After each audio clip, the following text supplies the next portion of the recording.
శ్రీకృష్ణ పరబ్రహ్మణే నమః. ఓం శుక్లాం వరదరం విష్ణుం శశివర్ణం చతుర్భుజం ప్రసన్నవదనం ధ్యాయేత్ సర్వవిఘ్నోపశాంతయే. శ్రీ భాగవత రత్నాకరం తృతీయ స్కందము. జ్ఞానవైరాగ్యయుక్తేన భక్తియోగేన యోగినః క్షేమాయ పాదమూలం మే ప్రవిశంత్యాకూతో భయం.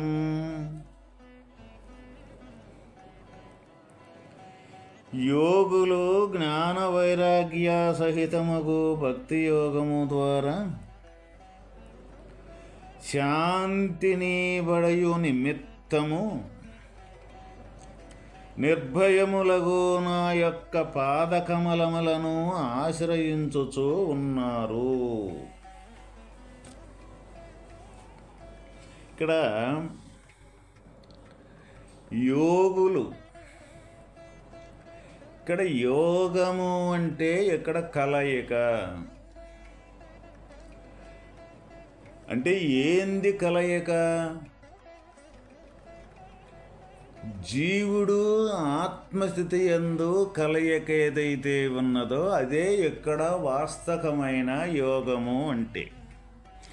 అటువంటి ఈ జీవుడనే పరిధిని ఆపాదించుకున్న వారెవరైతే ఉన్నారో, నేను జీవుణ్ణి, నేను ఈ దేహ పరిధిలోనే ఉన్నాను కాబట్టి ఈ దేహ పరిధిలో ఉండని యొక్క తత్వం నిజం కాదు, అది ఈ దేహ పరిధిలో ఉండ జీవత్వం అనేది ఆ పరమాత్మ స్థితి యందు కలయటమే, ఆ పరమాత్మ స్థితి యందు ఏకమవ్వటమే వాస్తవమైన యోగము అని ఆ పరమాత్మతోటి అనుసంధానము నిరంతరము అటువంటి సాధన ఎవరైతే చేస్తూ ఉంటారో వాళ్ళు ఇక్కడ యోగులు అంటే. అయితే అటువంటి యోగులు ఏం చేస్తూ ఉన్నారయ్యా అంటే ఈ జ్ఞానము వైరాగ్యము అంటే జ్ఞానం ద్వారా వైరాగ్యాన్ని ఏర్పాటు చేసుకొని, ఇక్కడ జ్ఞాన వైరాగ్యము అంటే ఏ జ్ఞానరూపకమైన జీవుడైతే ఉన్నాడో ఆ జీవుడు ఇక్కడ వైరాగ్యం దేని మీద? ఏదైతే ఈ రోజుండి రేపు లేకుండా కనపడేది ఏదైతే ఉన్నదో అది నిజము అనుకుంటూ ఉన్నామో అది నిజం కాదు అని దాన్ని వదిలించేది, వదులుకునేది ఏదైతే ఉన్నదో అది ఇక్కడ వైరాగ్యము. అది దేని ద్వారా అది వదులుకోవాలి? జ్ఞానం ద్వారా విచారణ చేసి, ఏ జ్ఞానం ద్వారా ఏది నిజము, ఏది అబద్ధము, ఏది శాశ్వతమైనది, ఏది అశాశ్వతమైనది అని ఈ రెండింటినీ బాగా విచారణ చేసి, ఆ విచారణ ద్వారా నిజస్థితి అంటే ఇటువంటిది, ఈ లేకనే ఉండట్టుగా కల్పింపబడింది ఇటువంటిది అని ఈ రెండింటినీ విచారణ చేసే గల సత్తా కలిగినదొక్క స్వరూపము ఇక్కడ జ్ఞానము. ఎప్పుడైతే ఈ రెండింటినీ వేరుపరుచుకొని సత్యమైన స్వరూపం ఇటువంటిది, అసత్యమైన స్వరూపం ఇటువంటిదని జ్ఞానం ద్వారా విచారణ చేసి అసత్యాన్ని అసత్యంగా వదిలివేయటమే ఇక్కడ వాస్తవమైన వైరాగ్యము అంటే. మనకు లోకవాడుక ఏ విధంగా ఉంటుంది అంటే, వైరాగ్యము అంటే కుటుంబాన్ని వదిలిపెట్టేసి భార్య పిల్లలు పని పాటలు ఏ కర్మలో అన్నీ వదిలిపెట్టేసి నాకు ఇంకా ఏం అవసరం లేదు, నేను దేవుడి మతములో దేవుడి యొక్క పూజలో దేవుడి యొక్క ప్రయాణంలో నేను ప్రయాణం చేస్తూ ఉన్నాను, నాకు ఇంకా కుటుంబం వద్దు, భార్య వద్దు, పిల్లలు వద్దు, ఇల్లు వాకిలి పొలం బుట్ర ఏది నాకు అవసరం లేదు అని వదిలిపెట్టి అడవులకు వెళ్ళి కూర్చొని తపస్సు చేయటం అని మనకు లోకవాడుకలో ఉన్నది. కానీ ఇక్కడ మనకు భగవానుడు తెలియజేస్తున్న వైరాగ్యం ఎటువంటిది అంటే, జ్ఞానంతో విచారణ చేసి అసత్యం అంటే ఏంటిది, సత్యం అంటే ఏంటిది, ఈ రెండింటినీ బాగుగా వివరించుకొని అసత్యాన్ని అసత్యంగా వదిలివేయటమే ఇక్కడ వాస్తవమైన వైరాగ్యము. అసత్యాన్ని అసత్యంగా వదిలివేసి సత్యము యందు దృష్టి నిలిపి ఆ సత్య స్థితిని పొందిందాకా వదలకుండా ఉండే యొక్క దృఢతరమైన పట్టుదల ఏదైతే ఉన్నదో అది ఇక్కడ వాస్తవమైన జ్ఞాన వైరాగ్యము అంటే. అటువంటి జ్ఞాన వైరాగ్యం చేత భక్తి యోగము ద్వారా ఇక్కడ భక్తి యోగము అంటే, భక్తి అంటే ఎవరి మీద? భగవంతుడు. ఎవరంటే భగవంతుడు? నేను అనే ఈ జ్ఞానస్వరూపము పరిధిలో, ఈ శరీర పరిధిలో ఉండదే నేను అనే జ్ఞానస్వరూపము.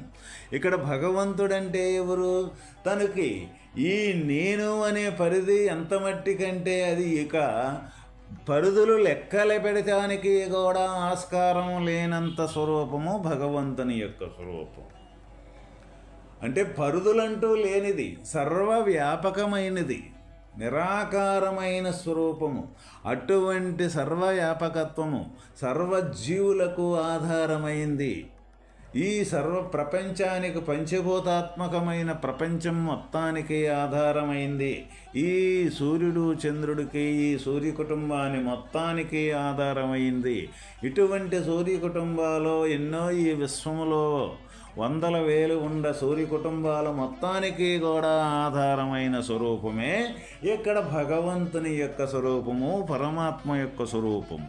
అటువంటిది ఇక్కడ సత్యస్వరూపము భగవంతుడు అంటే. ఇక్కడ మరి నేను అంటే ఎక్కడున్నాము? దేహమే నేను అనుకున్న జీవుడు ఏదైతే ఉన్నాడో ఇంత మట్టికే ఉన్నాడు. కాబట్టి ఆ నిరంతరము ఆ సర్వవ్యాపకత్వం అయిన పరమాత్మ యందు భక్తి అంటే నీ ఆధారంతో నేను ఉన్నాను, నేను లేను, నాది లేదు, నీదే నువ్వే సమస్తం మొత్తం కూడా అని నిరంతరము అటువంటి భక్తి ప్రవర్తలు ఎవరికైతే కలిగి ఉంటుందో దాన్ని భక్తి యోగము అంటాం ఇక్కడ. అంటే అటువంటి భక్తి చేత ఒక రోజుకి భక్తుడేమవుతాడు అంటే, ఆ యోగం అంటే దాంట్లో పరమాత్మ స్థితిలో కలిసిపోవటం అనేది జరుగుద్దన్నమాట. దాన్నే ఇక్కడ భక్తి యోగము అంటాం. అటువంటి భక్తి యోగము ద్వారా ఏమి పడయిచున్నాడు, ఇక్కడ ఏంది పొందుతూ ఉన్నాడు అంటే శాంతిని, పరమశాంతిని పొందుతూ ఉన్నాడు. నిరంతరము అటువంటి భక్తి యోగము ద్వారా మనకు ప్రాప్తించేది ఏంది అంటే శాంతి, పరమశాంతి. ఇక్కడ మనం నిరంతరం కూడా శాంతిని కోరుకుంటూ ఉంటుంటాం మనం అందరం కూడా. అయితే వాస్తవమైన అటువంటి శాంతిని అనేది కోరుకుంటున్నాం మట్టికే కానీ మనం అటువంటి శాంతిని అనేది మనం పొందుతూ ఉన్నామా? ఒక్కసారి మనం విచారించుకుంటే ఎవరం కూడా పరమశాంతిని అనేది ఎవరం కూడా మనం పొందటంలా. తాత్కాలికమైన శాంతిని, మనం కల్పించుకున్న శాంతిని, కల్పించుకున్నది అంటే అబ్బా ఈ పూట ఈ పని చెయ్యకపోతే ప్రశాంతంగా ఉంటుందిరా అని అనుకుంటాం. అని ఒక క్షణం పాటు, ఒక నిమిషం పాటు అనుకుంటాం. మళ్ళీ మరో నిమిషం, మరుక్షణం అనేది ఇంకొక అశాంతి అనేది మన మనసులో రావటం అనేది జరుగుద్ది. ఇది కాదు, ఇది బాగలేదు, అది ఇంకొక చాటకు పోతే ఇంకోటి బాగుంటుంది, అక్కడ శాంతంగా ఉంటుందని లెగుతాం. ఈ తీరుగా మనస్సు కుప్పిగంతులు నిరంతరం మనలో ఉన్నంతసేపు అసలు శాంతిననేది పడేదానికి, శాంతి అనేది అనుభవించేదానికి ఎటువంటి పరిస్థితుల్లో కూడా వీలు కాని పని.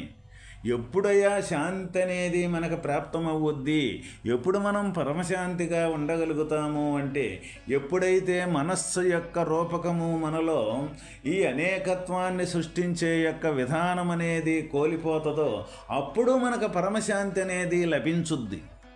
మరి ఏ విధంగా ఇది మరి ఎట్లా ఆగిపోదు? మనస్సును ఆపటం అంటే, మనస్సును అనేది బంధించటం అంటే అది వీలు పడేదేనా? వాస్తవకంగా వీలు పడదు. అది మన దేహాకారంగా ఉన్నంతసేపు మనం మనస్సును ఆపటం అంటే ఎవరి వల్ల కూడా కాదు. ఎందుకంటే గాలిని ఎవరం కూడా మనం మూటగట్టలేం కదా. ఎట్టి పరిస్థితుల్లో కూడా గాలిని బంధించలేము, మూటగట్టలేము. అదేవిధంగా మన మనస్సును కూడా ఎవరం కూడా ఆపలేము, దాన్ని ఎట్టి పరిస్థితుల్లో కూడా దాన్ని నిలబెట్టలేము.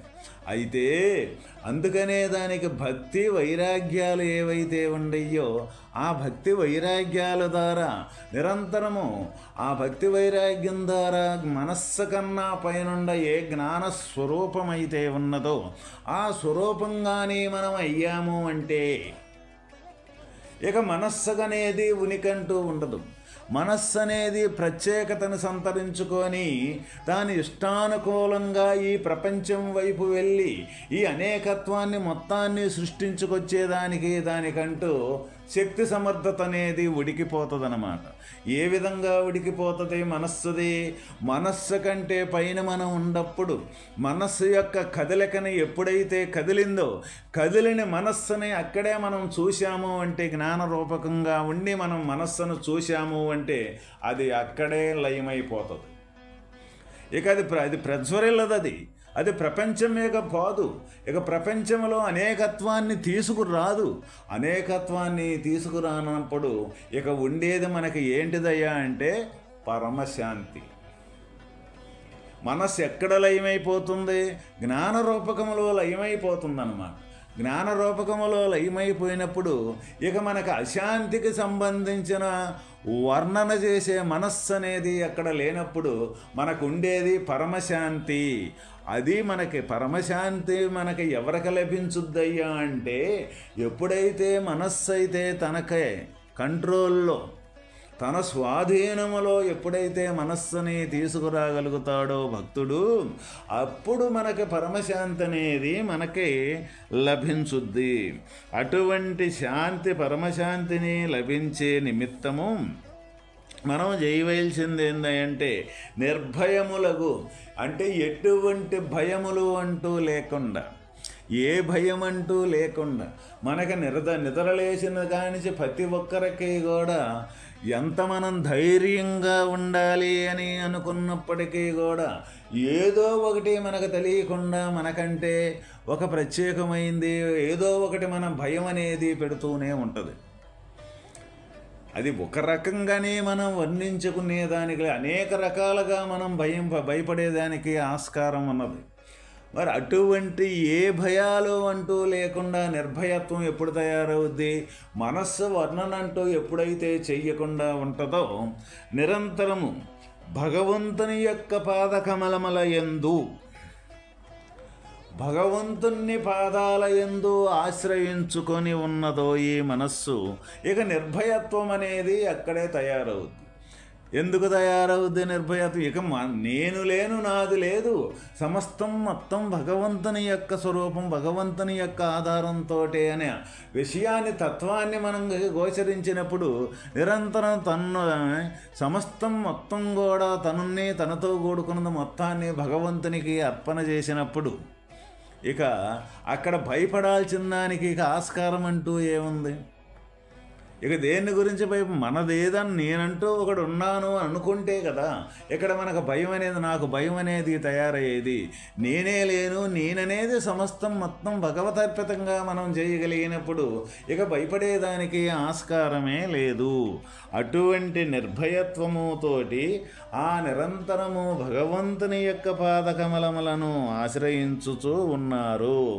ఎందుకు అంటే ఇటువంటి పరమశాంతిని పొందేదానికి ఈ తీరిక జ్ఞాన వైరాగ్యం, యోగులు జ్ఞాన వైరాగ్యం అనే దాన్ని జోడించుకొని ఈ భక్తి యోగము ద్వారా పరమశాంతిని పడిచే నిమిత్తము నిరంతరము భగవానుని యొక్క పాదకమలములను ఆశ్రయించి ఆ పాదకమలముల యందే వాళ్ళ జీవిత గమనము అనేది కొనసాగించుతూ ఉంటారు. అది ఎంత మట్టికి తీసుకెళ్ళుద్ది అటువంటి ప్రయాణము అంటే కేవలము ఇక్కడ ఇహలోకానికి సంబంధించిన పరమశాంతినే కాదు, ఇక్కడ మనకు అనేక రకాలుగా ఈ దుఃఖసాగరమైన జీవితాన్ని మొత్తాన్ని సంపూర్తిగా తొలగించుకొని వాస్తవమైన నిరంతరము పరమశాంతిని పరమానందాన్ని పొందుతూ ఈ మానవుడు చివరికి ఈ వాస్తవమైన ఈ జనన మరణములో నుంచి మరణాన్ని కూడా తప్పించుకొని ఉండే యొక్క స్థితి దగ్గరికి చేరుతాడు అన్నమాట. చూడండి, మనకి భగవానుని యొక్క సేవనము, భగవంతుని యొక్క నీడ, భగవంతుని యొక్క భక్తి మనకి ఎంత ఉపయోగకరంగా ఇక్కడ మనకి ఉపయోగపడుతూ ఉన్నది అని అంటే, ఈ జీవితంలో మనకు లభించిందే పరమశాంతి అయితే ఉన్నదో అవి తాత్కాలికమైన శాంతి, తాత్కాలికమైన ఆనందాన్ని పొందుతూ నాకు నిరంతరం ఆనందం లేదు, నేను తృప్తిగా లేను అని ఏ తీరుగా కనీసం కలుషితమైన ఆనందంతో మనం బతుకుతూ తృప్తి అంటూ లేకుండా ఉండే మన మానవ జీవితాలకి నిరంతరము మనకు పరమశాంతిగా జీవించేదానికి సంబంధించిన వాతావరణము, అటువంటి స్థితి మనకు కావాలి అంటే ఇక్కడ చెప్పిన విధంగా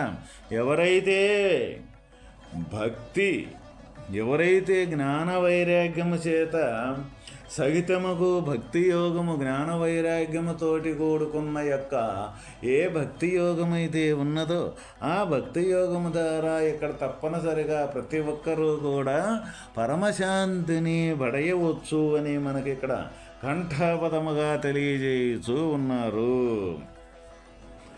ఏతావానేవ లోకేస్మిన్ పుంసాం నిశ్రేయసోదయః త్రివేణ భక్తియోగేన మనోమయ్యర్పితం స్థిరం.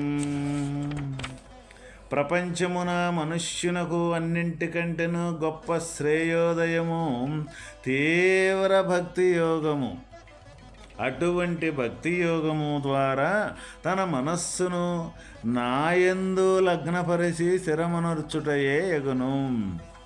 ఇక్కడ మనుష్యులకి అన్నింటికంటే గొప్ప శ్రేయోదయము ఏది? మనం ఇక్కడ అన్నింటికంటే గొప్పది మనం ఏమనుకుంటూ ఉంటాము అంటే, వాడు 1 కోటి రూపాయలు సంపాదించాడురా అని అంటే నేను 2 కోట్లు సంపాదించటమే గొప్ప అనుకుంటాం. ఇంకొకడు ఏమనుకుంటాడు అంటే, ఈ 2 సంపాదించేవాడి కన్నా కూడా నేను 3 సంపాదించడం గొప్ప అనుకుంటుంటాం.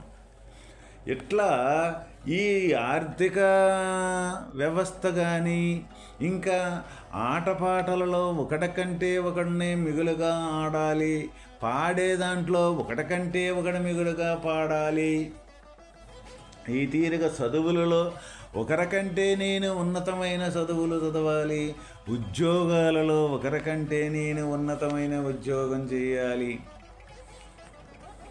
ఇటువంటి యొక్క ప్రయాణములో ప్రతి ఒక్కరము కూడా చేస్తూ ఉంటాము. ఇయే గొప్ప అనుకుంటూ ఉంటాం. కానీ ఇక్కడ అన్నింటికంటే గొప్ప శ్రేయోదాయము తీవ్రమైన భక్తి యోగమే. ఆ తీవ్రమైన భక్తి యోగమే అన్నింటికంటే గొప్ప శ్రేయోదాయకం. ఈ ప్రపంచానికి సంబంధించిన యొక్క లక్షణాలు, ఈ గొప్పలన్నీ ఇవన్నీ కూడా అశాశ్వతమైనవి అన్నమాట. ఏదైనా ఇప్పుడు మనం చెప్పుకున్నవన్నీ కూడా ఒక సంపదను సంపాదించితే కొద్ది రోజులు ఉండొచ్చు, లేకపోవచ్చు. అట్లానే పేరు ప్రఖ్యాతలు కొద్ది రోజులు ఉండొచ్చు, లేకపోవచ్చు.